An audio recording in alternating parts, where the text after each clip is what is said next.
નમસ્કાર વિદ્યાર્થી મિત્રો, આશા છે બધા સ્વસ્થ હશો અને વ્યવસ્થિત રીતે પુનરાવર્તન કરતા હશો। તો આજે આપણે ભૂમિ સ્વરૂપનો આગળનો ભાગ લેવા જઈ રહ્યા છીએ। થોડોક લાંબો ચેપ્ટર છે, પરંતુ સારો ચેપ્ટર છે અને માર્કિંગ લાવે એવું પ્રકરણ આપણે છે। તો પર્વતોની વાત કરી રહ્યા હતા, એમાં હવે જોઈએ અવશિષ્ટ પર્વત, રેસિડ્યુઅલ માઉન્ટેન્સ અંગ્રેજીમાં એને કહેવામાં આવે છે।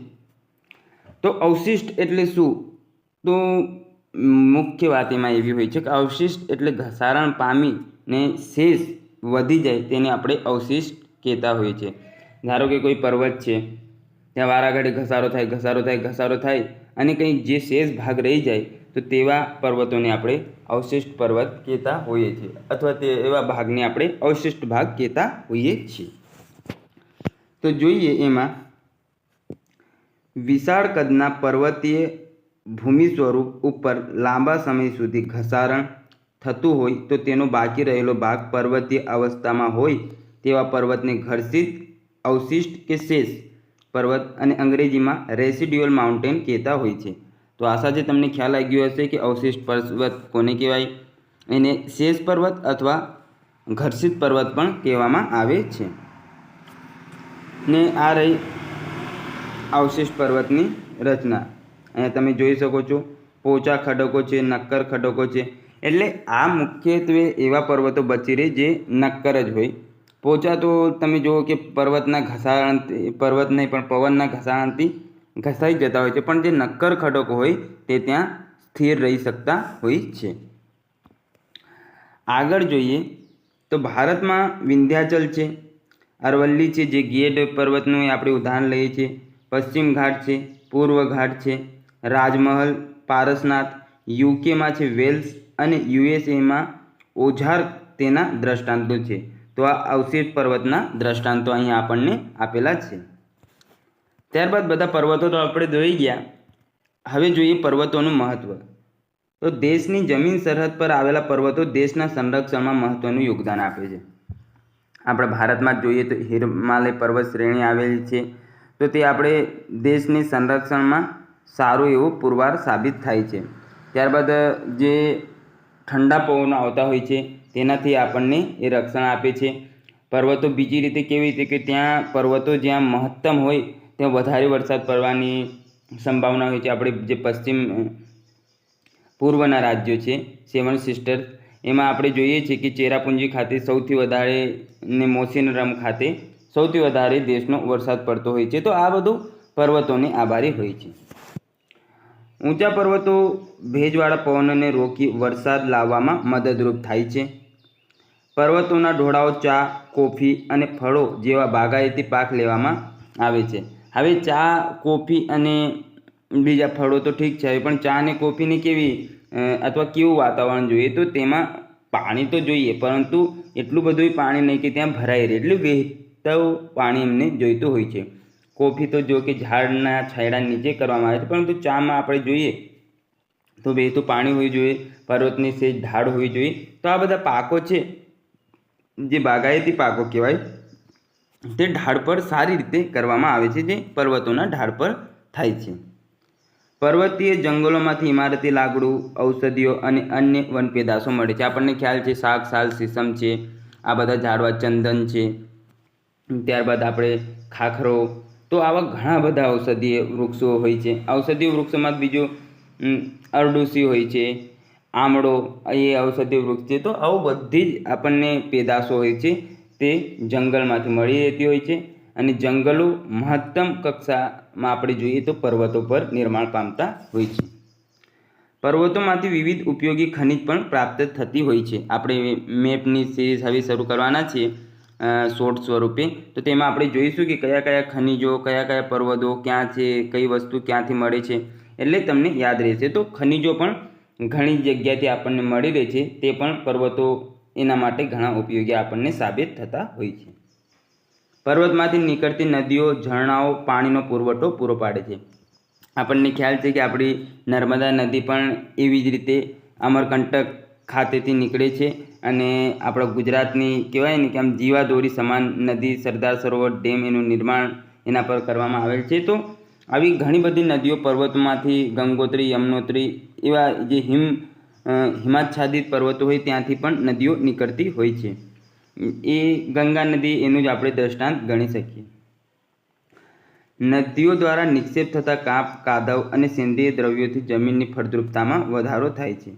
આ નદીઓ ત્યાંથી આવે છે, ત્યારબાદ તેમની સાથે કાપ ને એવા બધા તત્વો, ખનિજ તત્વો ઘસારણ કરીને લઈ આવે છે. આપણે આગળ ઘસારણમાં જોઈશું. ને ત્યારબાદ તે આમ કિનારા ઉપર એનું નિક્ષેપ એટલે પાથરણ કરે છે. તો ત્યાં ફળદ્રુપતા વધી જાય છે અને સારા પ્રમાણમાં ત્યાં ખેતી થાય છે. કેળા જેવા પાક કરવામાં આવે તો ઘણી ઉત્પાદકતા ત્યાં વધી જતી જોવા મળે છે. પર્વતોમાં આવેલા કુદરતી ધોધ જળ વિદ્યુત ઉત્પન્ન કરવાની અનુકૂળતા પૂરી પાડે છે. જે ધોધ હોય છે તેમાં કહેવાય કે વહેણની ઝડપ વધારે હોય છે, તો ત્યાં આપણે ટર્બાઇન મૂકીને પણ વિદ્યુત ઉત્પન્ન કરી શકીએ છીએ. પર્વતીય ક્ષેત્રો પ્રવાસન ઉદ્યોગના કેન્દ્ર તરીકે વિકસાવી શકાય છે. આપણે જોઈએ તો ગિરનાર છે, ત્યારબાદ આપણે ત્યાં પાવાગઢ છે. આ એકમાત્ર હવા ખાવાનું સ્થળ એવું સાપુતારા આપણા ગુજરાતમાં જોઈએ તો એ છે, ને ચોટીલા છે. તો આવા જે મુખ્ય દેવી દેવતાઓના સ્થાન છે તે પર્વતો પર આપણને જોવા મળે છે. ત્યાં દ્રશ્ય પણ રમણીય આપણને જોવા મળતું હોય છે. ત્યારબાદ આગળ જોઈએ તો ઉચ્ચ પ્રદેશ પ્લેટ્યુ. તો સમુદ્ર સપાટીથી 180 મીટરથી વધુ, આપણે પર્વત જોઈએ તો 900 મીટરથી વધુ અથવા NCERT પ્રમાણે 600 મીટરથી વધુ હોય છે. અને આ ઉચ્ચ પ્રદેશ જોઈએ તો 180 મીટર કે તેથી વધુ ઊંચાઈ ધરાવતા હોય છે. તો આવી સપાટી પર આવેલો તીવ્ર ઢોળાવવાળો બાજુઓ ધરાવતો વિશાળ સમતલ પ્રદેશ ઉચ્ચ પ્રદેશ કહેવામાં આવે છે. આવી રીતે ટેબલ લેન્ડ પણ એને કહેવામાં આવતું હોય છે. આવી રીતે આમ ઉપર ઉપસી આવેલ હોય તેને આપણે ઉચ્ચ પ્રદેશ કહેતા હોઈએ છીએ. સામાન્ય રીતે ઉચ્ચ પ્રદેશની સીમાઓ ઉપર ઊંચી પર્વતમાળાઓ આવેલી હોય છે. દાખલા તરીકે ભારતનો દ્વીપકલ્પ ઉચ્ચ પ્રદેશ ભારતીય ભૂમિખંડનો 33% વિસ્તાર રોકે છે. આમ સામાન્ય રીતે આપણે પૂર્વ ઘાટ ને પશ્ચિમ ઘાટની વચ્ચે આપણો જે ઉચ્ચ પ્રદેશ છે, દખ્ખણનો પઠાર જે કહીએ છીએ, તે પણ લગભગ ઉચ્ચ પ્રદેશ જ આપણે ગણી શકીએ છીએ. તો સામાન્ય રીતે ઉચ્ચ પ્રદેશની આસપાસ મોટી પર્વતમાળાઓ આપણને આવતી જોવા મળે છે, જે આપણે દક્ષિણ ભારતમાં જોઈ શકીએ છીએ. ત્યારબાદ પૃથ્વી સપાટી પર લગભગ 18% ભાગમાં ઉચ્ચ પ્રદેશ આવેલ છે. તો કેટલા ટકા ભાગમાં? 18% ભાગમાં આ ઉચ્ચ પ્રદેશનો સમાવેશ આપણે પૃથ્વી સપાટી પર જોવા મળે છે. ઉચ્ચ પ્રદેશને ટેબલ લેન્ડ તરીકે પણ ઓળખવામાં આવે છે. તો કયા ભૂમિ સ્વરૂપને ટેબલ લેન્ડ તરીકે ઓળખવામાં આવે છે એવો પ્રશ્ન બની શકે, તો તે છે ઉચ્ચ પ્રદેશ. ઘણા ઉચ્ચ પ્રદેશ મેદાન કરતાં પણ નીચા જોવા મળે છે. મેદાન કરતાં પણ નીચા હોય, પરંતુ આપણને ખ્યાલ છે તે પ્રમાણે ઊંચાઈ એક માત્ર માપદર્શક છે, પરંતુ એમાં બીજા જે ફેક્ટર હોય તે પણ અફેક્ટ કરતા હોય છે. ઉદાહરણ તરીકે અમેરિકાનો પિડમોન્ટનો ઉચ્ચ પ્રદેશ, જ્યારે ઘણા ઉચ્ચ પ્રદેશ સામાન્ય પર્વત કરતાં પણ ઊંચા હોય છે. અમુક ઉચ્ચ પ્રદેશ પર્વત કરતાં પણ ઊંચા હોય છે. તો એનું મિનિંગ એવું નહીં થાય કે પર્વત થઈ ગયું, એમાં બીજી લાક્ષણિકતાઓ પણ હોવી જોઈએ. તિબ્બતનો ઉચ્ચ પ્રદેશ છે અને તે પર્વત કરતાં પણ વધુ ઊંચાઈ ધરાવતો જોવા મળે છે. ત્યારબાદ આગળ જોઈએ તો ઉચ્ચ પ્રદેશના પ્રકાર, ટાઈપ્સ ઓફ પ્લેટ્યુ. તો અહીં છે આંતર પર્વતીય ઉચ્ચ પ્રદેશ. બે પર્વતોની વચ્ચે આવેલ હોય તે આંતર પર્વતીય ઉચ્ચ પ્રદેશ કહેવાય છે. પર્વત પ્રાંતીય ઉચ્ચ પ્રદેશ, ત્યારબાદ ખંડીય ઉચ્ચ પ્રદેશ, આમ ખંડ સ્વરૂપે ઊંચાઈ આવી હોય તેને ખંડીય ઉચ્ચ પ્રદેશ, અને કિનારાના ભાગે જે આવેલું હોય સમુદ્ર કિનારે, નદી કિનારે, એવા ઉચ્ચ પ્રદેશને આપણે કિનારાનો ઉચ્ચ પ્રદેશ કહેતા હોઈએ છીએ. તો સૌપ્રથમ જોઈએ આંતર પર્વતીય ઉચ્ચ પ્રદેશ, ઇન્ટરમાઉન્ટેન પ્લેટ્યુ. આ રહ્યું ઉચ્ચ પ્રદેશ. બંને તરફ શું છે? પર્વતો આપણને જોવા મળે છે. બે પર્વતોની વચ્ચે આવેલા ઉચ્ચ પ્રદેશને આંતર પર્વતીય ઉચ્ચ પ્રદેશ કહેવામાં આવે છે. તો ચારે બાજુથી ઊંચી પર્વતમાળાઓથી પૂર્ણ કે આંશિક રીતે ઘેરાયેલ ભૂમિભાગને આંતર પર્વતીય ઉચ્ચ પ્રદેશ કહેવામાં આવે છે. મધ્ય ભાગ ગેડ પડ્યા વગર જ મૂળ સ્થિતિમાં ઊંચકાઈ આવે છે. ગેડ અને ખંડ આવી જેવી આપણે આગળ રચનાઓ જોઈ એવી જોવા મળતી નથી, પરંતુ સામાન્ય રીતે ઊંચકાઈ આવેલા આપણને જોવા મળે છે. અભિસારી ભૂતકતીઓના દબાણ બળથી જ્યારે ગેટ પર્વત ઉંચકાઈ આવે ત્યારે તેનો મધ્યભાગ ગેટ પડ્યા વગર મૂળ સ્થિતિમાં ઉંચકાય છે. આ મધ્યભાગને આંતરપર્વતીય ઉચ્ચ પ્રદેશ કહેવામાં આવે છે. આમ બે પ્લેટો અથડાય ને આવી રીતે વચ્ચેનો ભાગ જે રહી જાય તેને આપણે આંતરપર્વતીય ઉચ્ચ પ્રદેશ કહેતા હોઈએ છીએ. તિબ્બતનો ઉચ્ચ પ્રદેશ હિમાલય પર્વત શ્રેણીથી બનેલ છે. દક્ષિણ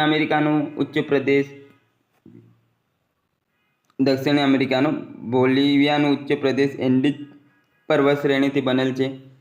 ઉત્તર અમેરિકાનો કોલંબિયાનો ઉચ્ચ પ્રદેશ રોકીઝ પર્વત શ્રેણીથી ઘેરાયેલ છે. માફ કરજો, એમનાથી બનેલ ને એમનાથી ઘેરાયેલા છે.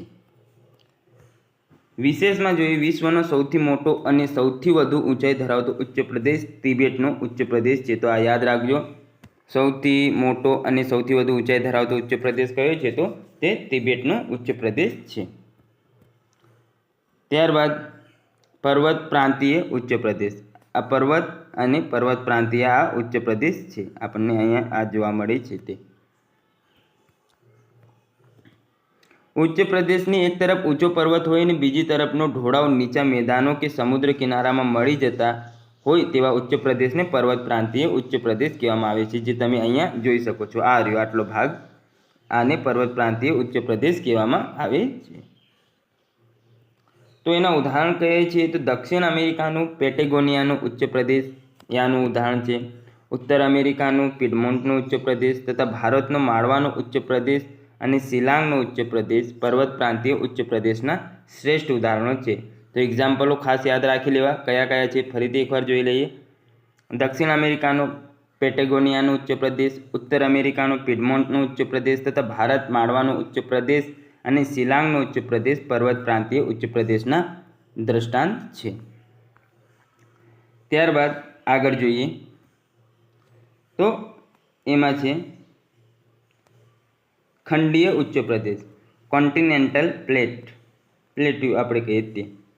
પૃથ્વીના પેટાળમાં થતી મંદ ભૂસંચલન ક્રિયાના પરિણામે જ્યારે સમગ્ર ભૂમિખંડ કે તેનો ઘણો મોટો ભૂભાગ સમતલ સપાટી સાથે ઉંચકાયો હોય તેવા ભૂમિ સ્વરૂપને ખંડીય ઉચ્ચ પ્રદેશ કહેવામાં આવે છે. આપણે આ ધારો કે સમુદ્ર છે, હવે કોઈક દબાણના કારણે આટલો ભાગ આમ ઉંચકાઈ આવ્યો ને સમુદ્ર આમનો આવ્યો, તો આ ભાગને આપણે શું કહેતા હોઈએ છીએ? ખંડીય ઉચ્ચ પ્રદેશ તરીકે આ ભાગને આપણે ઓળખતા હોઈએ છીએ. તો ફરીથી એકવાર જોઈએ વ્યાખ્યા. પૃથ્વીના પેટાળમાં થતી મંદ ભૂસંચલન ક્રિયાના પરિણામે જ્યારે સમગ્ર ભૂમિખંડ કે તેનો ઘણો મોટો ભાગ સમતલ સપાટી સાથે ઉંચકાયા હોય તો તેવા ભૂમિ સ્વરૂપને ખંડીય ઉચ્ચ પ્રદેશ કહેવામાં આવે છે. ક્યારેક તિરાડમય નિર્ગમન દ્વારા લાવા વિશાળ ક્ષેત્રમાં પથરાઈ નક્કર સ્વરૂપ ધારણ કરે ત્યારે આ પ્રકારના ઉચ્ચ પ્રદેશ નિર્માણ પામે છે. અમુક વાર આવું એ થાય કે લાવા વારાઘડી પથરાતું હોય તો આમ પથરાતું જાય ને એના પર લેયરો બનતા જાય ને તેના કારણે એક જે પ્રદેશ બને છે તો તેને આપણે આ પ્રકારનો ખંડીય ઉચ્ચ પ્રદેશ કહેતા હોઈએ છીએ, જે ખંડ જેવું આપણને જોવા મળે છે. ભારતમાં કૈમૂર, રાંચી, કર્ણાટક અને દક્ષિણ ભારતનો ઉચ્ચ પ્રદેશ. આફ્રિકામાં ઇથોપિયાનો ઉચ્ચ પ્રદેશ છે, ગ્રીનલેન્ડનો ઉચ્ચ પ્રદેશ વગેરે પ્રાચીન ખંડીય ઉચ્ચ પ્રદેશના ઉદાહરણ છે. તો કયા કયા છે ફરીથી એકવાર જોઈ લઈએ. તો ભારતમાં કૈમૂર, રાંચી, કર્ણાટક અને દક્ષિણ ભારતનો ઉચ્ચ પ્રદેશ છે.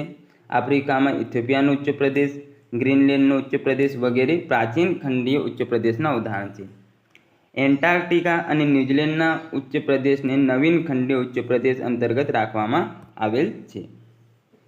ભારતમાં મહારાષ્ટ્રમાં લાવાનો ઉચ્ચ પ્રદેશ, બ્રાઝિલનો ઉચ્ચ પ્રદેશ, અરબસ્તાનના ઉચ્ચ પ્રદેશનો સમાવેશ થાય છે. તો ભારતમાં આમનો ખાસ સમાવેશ થાય છે, તે જોઈ લેવું. ત્યારબાદ કિનારાના ઉચ્ચ પ્રદેશ, કોસ્ટલ પ્લેટ્યુ જોઈએ.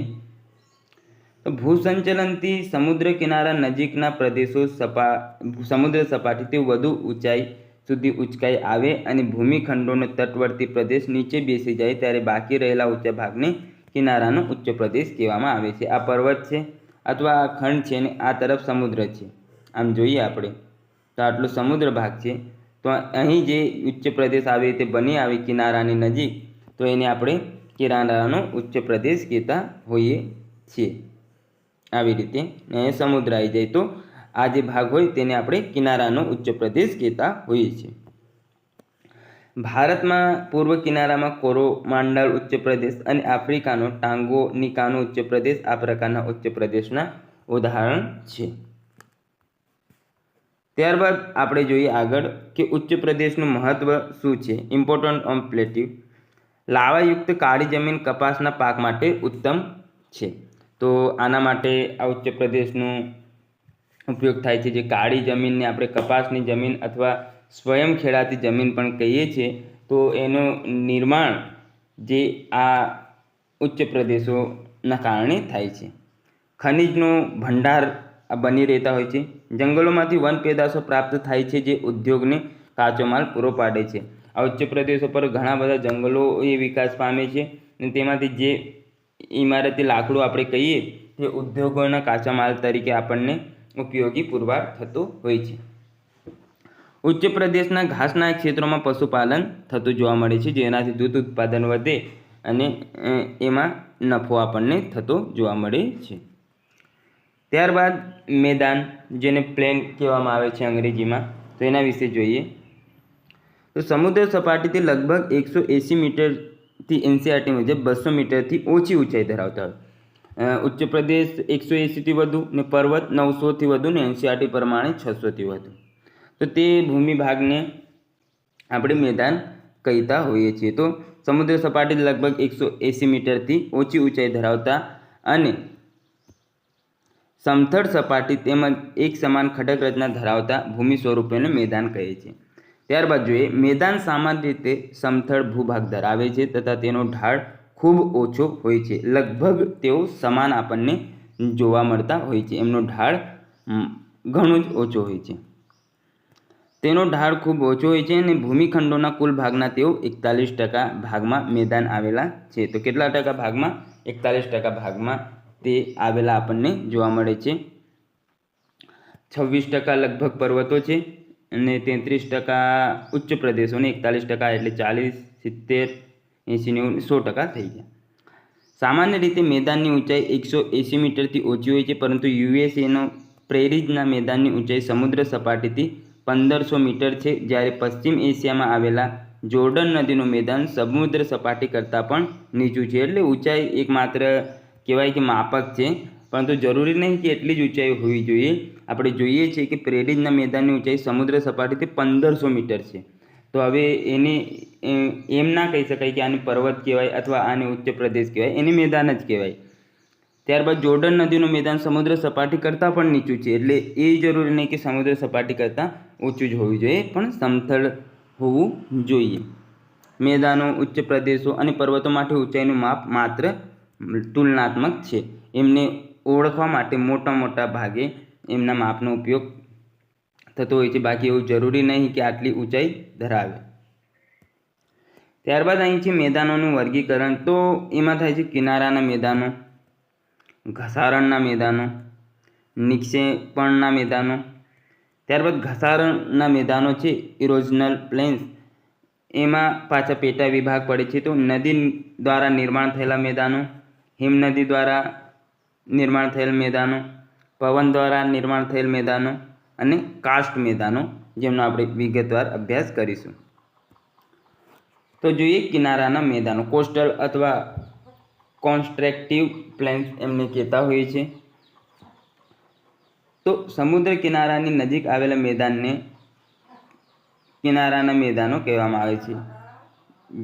જે સમુદ્ર કિનારાની નજીક આવેલા હોય છે એવા મેદાનોને કિનારાના મેદાન કહેવાતા હોય છે.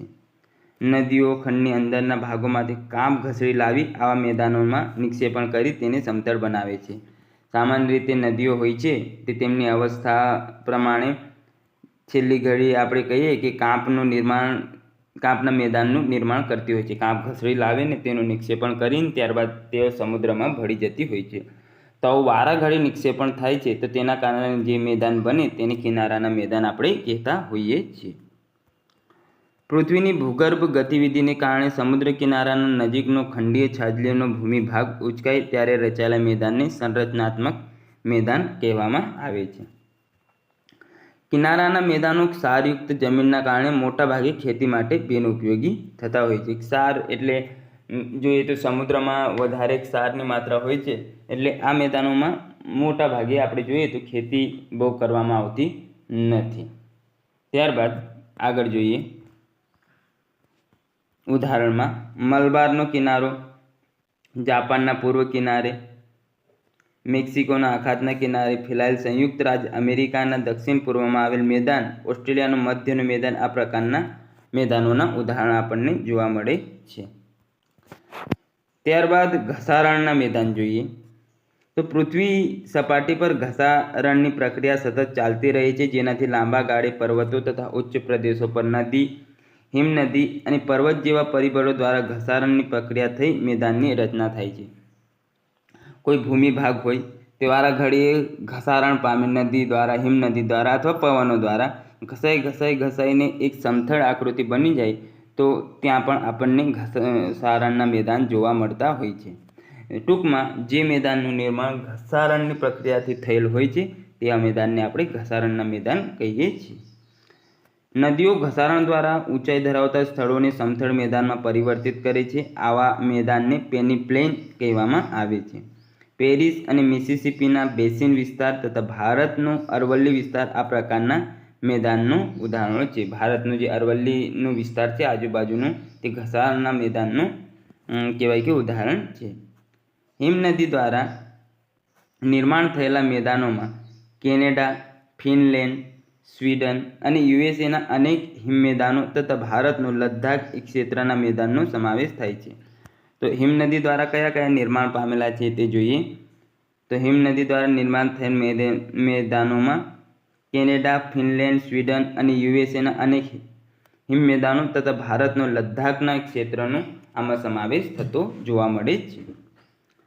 શુષ્ક તથા અર્ધશુષ્ક પ્રદેશોમાં પવનના ઘસારણ દ્વારા મેદાનોની રચના થાય છે, જે પવન દ્વારા નિર્માણ થયેલ ઘસારણના મેદાન તરીકે ઓળખાય છે. એટલે જેના દ્વારા નિર્માણ થયા હોય તેનું નામ ટૂંકમાં આપી દેવામાં આવે છે. નદી દ્વારા નિર્માણ પામેલા ઘસારણના મેદાન, પવન દ્વારા જે થાય તેમને પવન દ્વારા નિર્મિત ઘસારણના મેદાનને, હિમનદી દ્વારા જે થાય તેમને હિમનદી દ્વારા નિર્માણ પામેલ ઘસારણના મેદાન કહેવામાં આવતા હોય છે. ત્યારબાદ આગળ જોઈએ નિક્ષેપણના મેદાનો, ડિપોઝિશનલ પ્લેન્સ. જ્યારે નદી, હિમનદી, પવન, સમુદ્રની લહેરો તથા ભૂમિગત જળ વગેરે દ્વારા પોતાની સાથે લાવેલા કાપનું નિક્ષેપણ ઘસારણની મદદથી કરવામાં આવે ત્યારે નિર્માણ થતા મેદાનોને નિક્ષેપણના મેદાનો કહેવામાં આવે છે. એટલે બધેથી નદી, હિમનદી ઘસારો કરીને લાવી હોય અને ત્યારબાદ એ એક જગ્યાએ પાથરી દે ને તેના કારણે જે મેદાનનું નિર્માણ થાય તેમને નિક્ષેપણના મેદાન કહેવાય.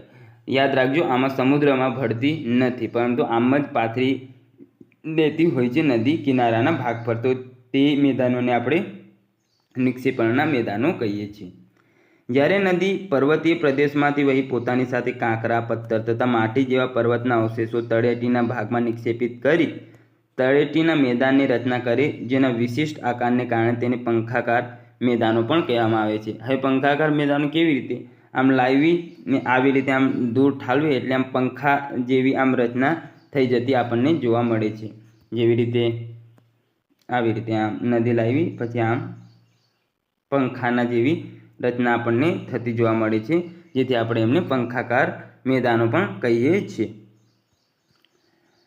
જ્યારે નદી મેદાન પ્રદેશમાં પ્રવેશ કરે ત્યારે નદીના આ ભાગમાં પોતાની સાથે લાવેલા કાંપનું નિક્ષેપણ થાય છે. પૂરનું આ મેદાન કે જ્યાં નદી દ્વારા વર્ષ નવો કાંપ પાથરે છે તેને ખદર અને જૂના કાપના મેદાનોની બાંગર કહેવામાં આવે છે. નવા કાપને ખદર અને જૂના કાપને બાંગર. કેવી રીતે યાદ રાખવાનું? જુબા કેસરી આપણે આજકાલ એ બહુ ચાલે છે, તો જુબા યાદ રાખવાનું. જૂના કાપને બાંગર ને નવા કાપ દ્વારા નિર્મિત હોય તેને ખદર કહેવામાં આવે છે, કારણ કે આમાં કન્ફ્યુઝન થાય છે અમુક વાર. જ્યારે નદી સાગર તથા મહાસાગરમાં ભેગી થાય ત્યારે પોતાની સાથે લાવેલા કાપના પદાર્થોનું સમુદ્રના કિનારે નિક્ષેપણ કરી મુક્ત ત્રિકોણ પ્રદેશનું નિર્માણ કરે, જેને ડેલ્ટાના મેદાન તરીકે ઓળખવામાં આવે છે. ગંગા અને બ્રહ્મપુત્ર નદી દ્વારા બનતું સુંદરવન ડેલ્ટાની વિશ્વનો સૌથી મોટો ડેલ્ટા છે. તો વિશ્વનો સૌથી મોટો ડેલ્ટા કયો છે?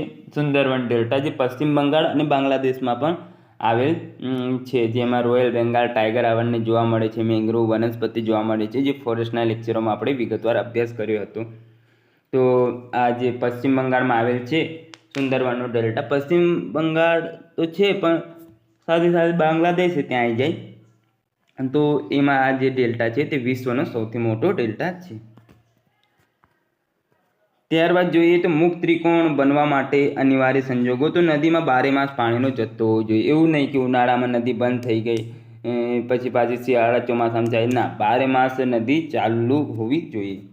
નદીમાં વિપુલ પ્રમાણમાં વહન બોજ જરૂરી, દૂરથી આવે વિપુલ પ્રમાણમાં વહન બોજ હોય તો જ કંઈ ઘસડીને લાવે, બાકી મંદ ગતિ આવતી હોય તો એમાં તો કંઈ થવાથી રહ્યું.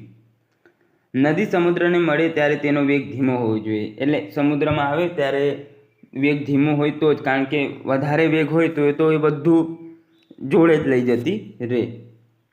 સમુદ્ર તોફાની મોજા કે મોટી ભરતી ન આવી જોઈએ, કારણ કે તોફાની મોજા અથવા મોટી ભરતી આવે તો એ બધું જે નિક્ષેપણ કરેલ છે એ બધું સમુદ્ર પોતે ખેંચી લઈ જાય છે. ભારતમાં ગંગા, બ્રહ્મપુત્ર અને ગોદાવરી, યુએસએમાં મિસિસિપી, ઇજિપ્તમાં નાઇલ, મ્યાનમારમાં ઈરાવદી વગેરે નદીઓએ મુક્ત ત્રિકોણ પ્રદેશના મેદાન બનાવ્યા છે. તો આ નદીઓ યાદ રાખવી, જેટલી યાદ રહે તેટલી. હિમનદીના પીગળવાને કારણે તેમાં રહેલ પદાર્થોના નિક્ષેપણ થવાથી રચાતા મેદાનને ડ્રિફ્ટ પ્લેન, જ્યારે પહેલાંને પેની પ્લેન કહેવામાં આવે છે. હિમનદીઓ દ્વારા જે હોય તો તેને ડ્રિફ્ટ પ્લેન કહીએ છીએ. કેનેડા, નોર્વે, સ્વીડન, ગ્રીનલેન્ડ વગેરે જેવા ઉચ્ચ અક્ષાંશ ક્ષેત્રમાં આ પ્રકારના મેદાન આપણને જોવા મળતા હોય છે. પવન ઘસારણ કાર્ય દ્વારા પ્રાપ્ત કરેલા વહન બોજને કોઈ અવરોધ આવતા અથવા પવનનો વેગ ધીમો પડતા તેનું નિક્ષેપણ કરે છે, જેના પરિણામે જે મેદાનની રચના થાય છે તેને પવન દ્વારા નિક્ષેપિત મેદાન અથવા લોએસના મેદાન કહેવાય. જે પવન દ્વારા નિર્માણ પામે તો તેમને લોએસના મેદાન પણ કહેવામાં આવે છે. હવે કેવી રીતે કે પવન ઘણી દૂરથી આવ્યો હોય, બહુ ઝડપ હોય એની, પોતાની સાથે કંઈક ઘસારણ કરીને લાવ્યો હોય અને ત્યારબાદ એક જગ્યાએ પાથરી દે ને તેના દ્વારા વારાઘડી પાથરવાથી જે મેદાનોની રચના થાય તો તેને આપણે પવન દ્વારા નિક્ષેપિત મેદાન અથવા લોએસના મેદાન કહેતા હોઈએ છીએ. ઉત્તરી ચીનમાં આવેલ પ્રદેશની પીળી માટીનું મેદાન તેનું ઉત્તમ ઉદાહરણ છે. ત્યારબાદ જોઈએ મેદાનનું મહત્વ, ઇમ્પોર્ટન્સ ઓફ પ્લેન. વિશ્વની કુલ વસ્તીના 75% વસ્તી મેદાની ક્ષેત્રમાં વસે છે. પ્રાચીન સંસ્કૃતિનો વિકાસ મેદાની ક્ષેત્રોમાં થયેલો આપણને જોવા મળે છે. સાહિત્ય, કલા, સંગીત, સ્થાપત્ય વગેરે કલાઓના ઉદ્ભવ અને વિકાસ મેદાની ક્ષેત્રમાં થયેલ છે. તો મેઇન વસ્તુ તો આપણે કહી છે કે ત્યારબાદ 75% આપણે આગળની તરફ જોઈએ તો જીસીઆરટી વિશે તો અહીંયા આપણને આપેલ છે. તો ઉપસાગર કોને કહેવામાં આવે છે? બે, અંગ્રેજીમાં બે કહેવાય. સામાન્ય રીતે મહાસાગરના જળ ભાગનો આંશિક ભાગ એટલે કે ઉપસાગર, જે જમીન ફરતે ખુલ્લા વિશાળ સરોવર જેવા આકાર ધારણ કરે છે. ઉપસાગરો વિશાળ અને નાના કદના હોય છે. ભારતમાં બંગાળનો ઉપસાગર તેનું શ્રેષ્ઠ ઉદાહરણ છે. મહાસાગર હોય તેનો નાનો ભાગ તેને ઉપસાગર કહેવામાં આવે. જેવી રીતે આપણે કપ્તાન હોય એના જે નીચે હોય તેમને ઉપકપ્તાન કહેવાય, એવી રીતે સાગરનો જે આંશિક ભાગ હોય તેને ઉપસાગર કહેવામાં આવે છે. એનું શ્રેષ્ઠ ઉદાહરણ છે બંગાળની ઉપસાગર. ત્યારબાદ જેને આપણે બંગાળની ખાડી પણ કહેતા હોઈએ છીએ. અખાત, આ યાદ રાખવું, જ્યારે કોઈ જળ વિસ્તાર 3 બાજુએ ભૂમિથી ઘેરાયેલ હોય, 3 બાજુ ભૂમિ હોય ને એક બાજુ આમ પાણી હોય તો તેને આપણે અખાત કહેતા હોઈએ છીએ. 3 બાજુ ભૂમિ, એક બાજુ પાણી. અખાત 3 અક્ષરમાં છે એટલે યાદ રાખવાનું, 3 બાજુ ભૂમિ ને એક બાજુ પાણી, તો તેને અખાત કહેવામાં આવે છે. ઉદાહરણ તરીકે ખંભાતનો અખાત અને કચ્છનો અખાત તે અખાતના ઉદાહરણ છે. ત્યારબાદ આગળ છે તો આપણે એમાં જોઈએ ભૂશિર, કેપ કહેવાય. ભૂશિર એટલે ભૂમિનો લંબાત્મક છેડો જે જળ ભાગમાં ફેલાયેલ હોય, જેને સમુદ્ર રેખા તરીકેની સંજ્ઞા પણ આપી શકાય. કન્યાકુમારી ભારત અને કેપ ઓફ ગુડ હોપ આફ્રિકામાં છે. સામાન્ય રીતે પાણીમાં, સમુદ્રમાં એક ભૂમિનો લંબાત્મક આમ છેડો હોય, અંદર સુધી ગયેલો હોય તો તેને આપણે ભૂશીર કહેતા હોઈએ છીએ. કન્યાકુમારી આપણા ભારતમાં આવેલ છે, જે તેનું શ્રેષ્ઠ ઉદાહરણ છે. ત્યારબાદ આગળ જોઈએ તો ટાપુ. જે ભૂમિભાગ ચારે બાજુથી જળ વિસ્તારથી ઘેરાયેલ હોય તેને ટાપુ તરીકે ઓળખવામાં આવે છે. ચારે બાજુ પાણી હોય ને વચ્ચે ભૂમિભાગ હોય તો તેને આપણે ટાપુ તરીકે ઓળખીએ છીએ. અંદમાન નિકોબાર ટાપુ છે, માલદીવ પણ એક ટાપુ પર જ આવેલ છે. તો આવા ઘણા બધા દેશો ટાપુ સ્વરૂપે જોવા મળે છે. ચારે બાજુ સમુદ્રની વચ્ચે ટાપુ આવેલું હોય છે. તેના ઉદાહરણ જોઈએ તો લક્ષદ્વીપ, અંદમાન નિકોબાર, ત્યારબાદ શંખોદ્વાર, બેટ દ્વારકા ખાતે, પિરોટન ટાપુ છે, નડા બેટ છે, પીરમ બેટ છે, શિયાળ બેટ છે વગેરે આના ઉદાહરણ છે. ત્યારબાદ ખીણ જોઈએ તો વેલી, જે અંગ્રેજીમાં કહેવાય, તો પર્વતોની હારમાળા વચ્ચે આવેલ નીચાણવાળો ભાગ ગેડ પર્વતો અને ખંડ પર્વતોના નિર્માણ વખતે તથા નદી હિમનદીના ઘસાણના કાર્યના પરિણામે ખીણોની રચના થાય છે. કાશ્મીરની ખીણ શ્રેષ્ઠ ઉદાહરણ તરીકે આપણે લઈએ તો આવી રીતે પર્વત હોય ને વચ્ચે એક ખાઈ હોય તેને આપણે ખીણ કહેતા હોઈએ છીએ. કાશ્મીરમાં આવી ખીણ આવેલી આપણને જોવા મળે છે. સામુદ્ર ધુની. બે જળ વિસ્તારોને જોડતી સાંકડી જળપટ્ટીની સામુદ્ર ધુની કહેવાય. દાખલા તરીકે પાર્કની સામુદ્ર ધુની અને ભારત અને શ્રીલંકા વચ્ચે જે આવેલી છે. તો બે કહેવાય કે ભૂમિ ભાગોને જે જોડતી પટ્ટી હોય તો તેને આપણે સામુદ્ર ધુની કહેતા હોઈએ છીએ. ને આ ઉદાહરણ કયું છે? પાર્કની સામુદ્ર ધુની.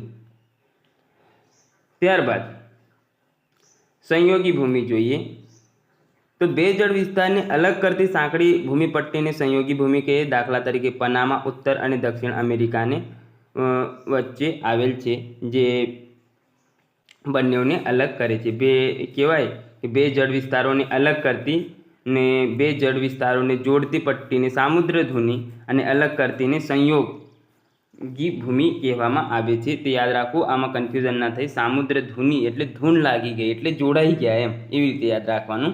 તો એની સામુદ્ર ધુની પાર્કની છે અને પનામા જે ઉત્તર અને દક્ષિણ અમેરિકા વચ્ચે છે તે સંયોગી ભૂમિ છે.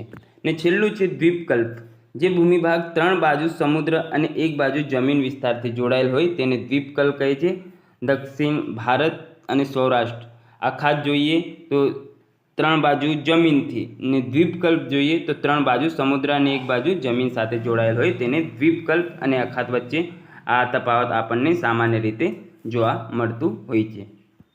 તો ત્યારબાદ આ બાહ્ય બળો છે તે નેક્સ્ટ લેક્ચરમાં રાખીશું ને નેક્સ્ટ લેક્ચરમાં અહીંથી આપણે શરૂઆત કરીશું. તો આશા છે આજનું આ લેક્ચર આપને ગમ્યું હશે. મળીએ નવા લેક્ચરમાં.